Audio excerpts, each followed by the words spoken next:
Hello and welcome to the Overshadow Shadowcast. We're your hostess. It's Abigail this week. So I hope you guys have all been doing well. Thank you to Tommy for doing last week's podcast. That was really brilliant of him because pretty rubbishy week for me last week. Yes, I have joined the redundant crew. Yep. So I've not been playing much. Basically just been wallowing. And I've been told off by Tommy to stop wallowing. It's not doing me any good. So like I said, I've really not been playing much this week, unfortunately. Sorry about that.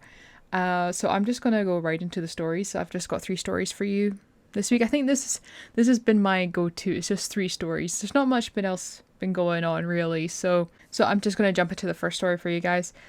Although there is yet to be a definite date for the official release for the PS5 and for the start of the pre-order sales, some information has come to light.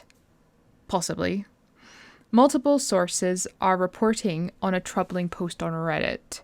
The Reddit post says a leaked source code shows that when you attempt, when pre-sales start, I should say, to add more than one console.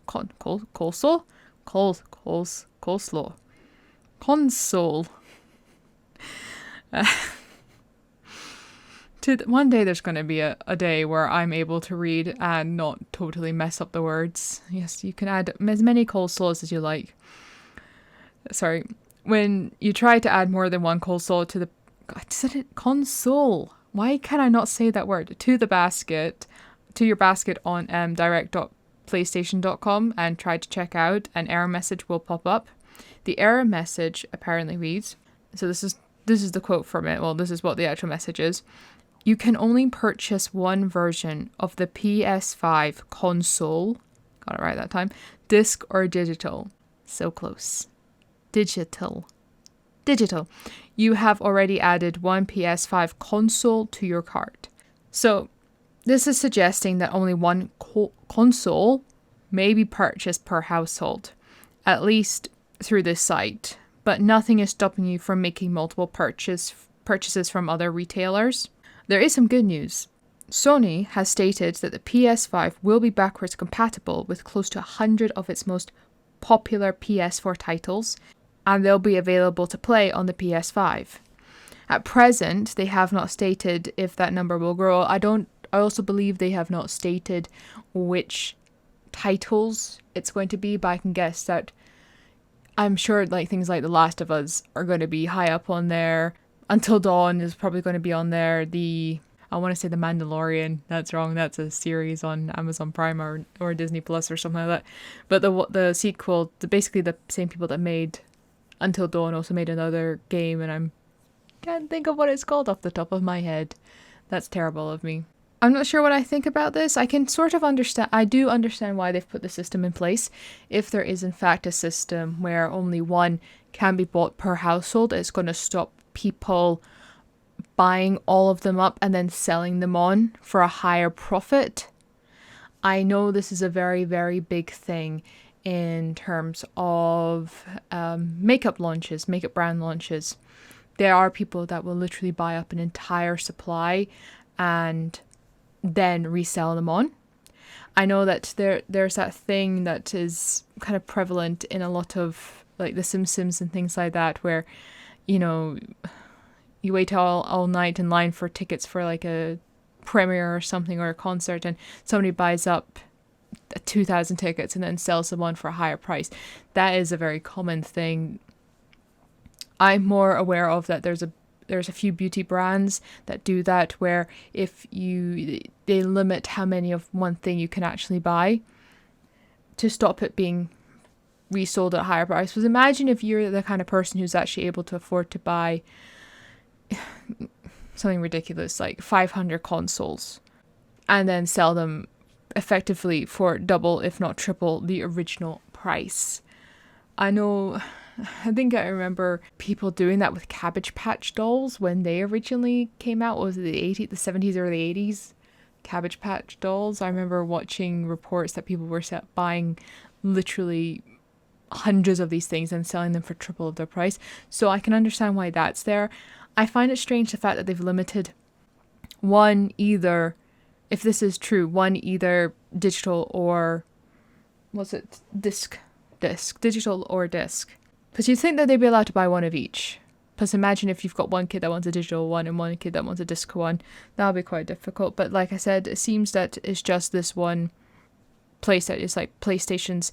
I think it's like a news store that they're created that you can buy consoles on, and there's nothing stopping you from buying multiple ones from like different sources. It'll be interesting to see if they've actually put this one per household limitation on different actual retailers. So say for, I don't know, like you can buy one from like PC World and then one from Argos and one from Tesco or whatever it is. If they've put that limit on one per household in that regard, or if it's purely just this one site. But we shall see, for it is not even in pre-sales yet. Reddit always seems to be the one place that people go to find all these little bits of information. I have never actually used Reddit. I keep hearing people use like subreddit or something like this, that people go there for scary stories sometimes. I've never used it.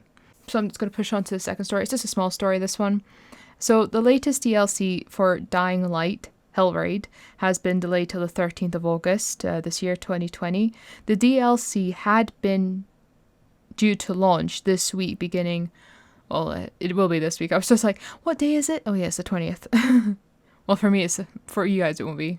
Will it be the 23rd for you guys? No, it'll be the 22nd. Oh, my brain is just fried. So yeah, it had been due to launch the week beginning the 23rd of July. The reason for the last minute delay is actually due to Techland taking on board the suggestions from the latest beta test. So Techland tweeted, "We received tons of great feedback during our beta of Dying Light Hellraid. Big thanks to everyone who participated. We're hell-bent on applying your suggestions, so they will be launching the new game mode, on August 13th for PC and August 14th for consoles." I really need to start wearing my glasses while I read this. I wonder just how much information I've actually gotten wrong over the years without actually using my glasses. I remember once I was editing this and then I realized I had said something completely wrong. I had to quickly plug in my microphone and go and redo a bit, and then it was such a nightmare trying to get that paste in right, so that it was like, I know what I'm talking about. The truth is, I have no idea what I'm talking about. I'm just basically repeating other things now. I like to pretend I know what I'm talking about. The truth is, I don't. And everybody who probably listens to this knows that, especially Tommy. Yeah, it's like, it's another delay, but I kind of appreciate the delay because they have been doing beta tests and it looks like they are actually taking on board, because that was the one thing that we criticized Fallout 76 for quite a lot, was the fact that we felt like, I think Tommy also agreed with me that we felt like it needed to go through a lot more beta tests because there were just so many things wrong with it. I'm trying to talk slower. Hopefully you guys are appreciating that. It's felt like it needed to do a lot more beta tests and it didn't. It just felt so unfinished. So hopefully with this DLC, they're actually taking their time and they're going, do you know what? Maybe there's a problem that's so bad, they just have to push that back. But it's only been pushed back by like about 3 weeks, if that. So hopefully, if you guys are a big fan of Dying Light, I actually checked that there. Dying Light, then hopefully you guys will appreciate that. I thought it was called Daying Light there for a second. It's like, Dying Light. No, it's Daying Light. That daying is not a word. Daying's not a word. This is why I need to record this very early in the morning so my brain power is actually going, because it's so late I can't actually drink a cup of coffee. Because if I did, I would be up all night. So this is the last story I have for you guys. So for the past 2 years, I have been utilizing the 12-month subscription to Xbox Live Gold. A big weight off my mind, as I only ever have to think about renewing it once a year with a one-off payment. I was surprised and a bit horrified to read a couple of days ago in an article saying that Microsoft has discontinued the 12-month subscription service. I thought maybe it's just a rumor. It's just hearsay. This can't be true. Nope. It's all too true. I have checked on Microsoft's online store and have seen that the 12-month subscription is no more. Just the monthly or the 3-month subscription. However, I have found you can still buy it from a few select retailers. I believe the only can't remember, one of them was definitely Curry's that I could see that you could buy it from, and I think the other one was Argos. I'd have to double check that, but I do see this changing in time. If the main retailer of the subscription service changes, then the others are bound to follow suit. I found this to be pretty petty and underhanded, especially as they did not announce it. They just did it without telling anybody, and it wasn't until somebody picked it up, I was like, oh, this is strange. What's going on? At the moment on the Microsoft UK store, a 1 month subscription will set you back £6.99 a month, or which will over the year cost you £83.88, and a 3 month subscription is £17.99 a month, and will set you back for the full year. Effectively, you'll be paying £71.96 for the full year. When I went to renew my subscription, that was in December 2019, it was $49.99, and it was $39.99 the year before. So like I say, I think this is pretty underhanded. I think this is pretty underhanded the same year you're launching a new gen of consoles as well, because people are already going to be forking out for this Xbox One X. I hope that's what it's called. I bet you it's not. I bet you that's the one that's just been released. But anyway, people are already going to be forking out a lot of money on Microsoft for the new console. So you put that on top of, and then you find out that the 12-month subscription is no more effectively. Like I said, I saw it on a few retailers' websites that they were selling the 12-month subscription, but for an absurdly low amount of money. There was some dubious ones I saw that were selling it for like £26 for the entire year. I'm like, that seems very fakeish. I also question that if you bought a 12-month subscription from one of these third-party retailers, if Microsoft would actually honor that, if you went to put in the code, whether or not it would actually work. It is very unfortunate that they've decided to scrap the 12-month subscription, because, especially this year, I find it's a lot worse this year because a lot of people are really looking at their finances very, very closely. And I mean, that was like, if you go for month by month, it's almost double it's almost double the amount that a 12-month would have cost you. And a lot of people are looking at what they can afford month by month at the moment.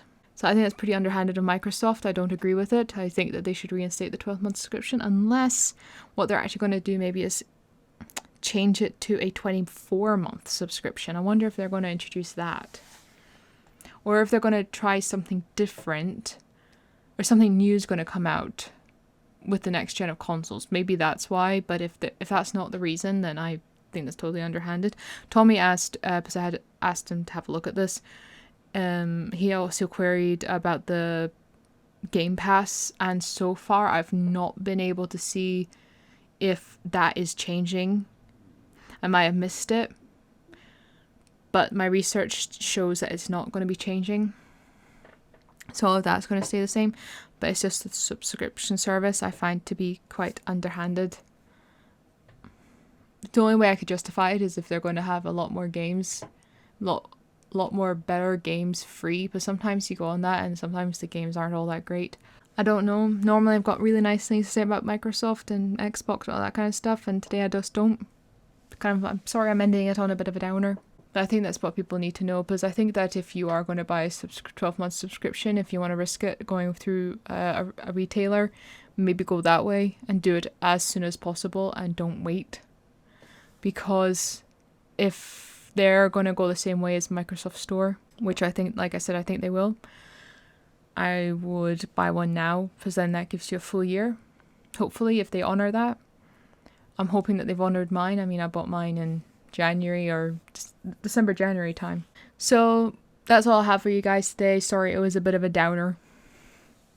Hopefully I've got some good news. Well, hopefully Tommy's got some good news for you next week, because he'll be doing it. And all I've got left to say is, if you like what you heard, if you could subscribe to the channel, that'd be fantastic. You can hit that notification bell for when we upload. You can hit that like button if you enjoyed it. You can leave a comment down below. Let me know what you thought of the stories. Was there anything you'd like me to discuss? Do you have any suggestions for things you'd like me to discuss, rather? You can email us at overshadow.shadowcast@gmail.com. I would also like to state the fact that I have got no access to that. It is just Tommy's. So if you are emailing that and asking me questions and I'm not getting them, he's the reason why. He's the reason why. I bet you do have access to it. I bet he has set that up and I've just not realised it. So yeah, you can email us at overshadow.shadowcast@gmail.com. You can find us at Facebook at overshadow.shadowcast. And I think that's all the information I need to give you. So all I can say is thank you so much for dropping in and listening. I hope you guys are staying safe. I hope you guys are staying well. Please come back next week for Tommy's podcast. Okay, bye.